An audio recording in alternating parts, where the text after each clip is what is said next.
Hello everyone, my name's Kirsty and I'm the business faculty rep within Ulster University. There's a total of 4 faculty reps within Ulster, and here's a quick get to know us video. So we're asked a lot about the student rep role, and student reps are in a voluntary role working with the students' union, and they're elected by their course mates to bring collective feedback to the teaching team. So if you had any feedback you would like to present to your teaching team, you take it first to your course rep and they take it on up from there. There are hundreds of course reps across Ulster, so it's really important that you know who your course rep is and how you can get in contact with them. Hiya, I'm Catherine and I'm the faculty rep for Computing, Engineering and Built Environment. Student representation is important. You're giving up your time to help others. You can get involved as a course, school or department or faculty rep, and you can look at the details online at uusu.org.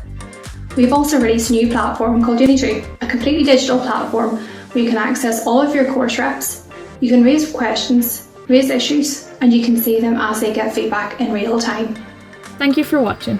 This year has been a very tough year for us all, but I just want to wish you all the best, stay safe, and remember, feel free to contact us at any time.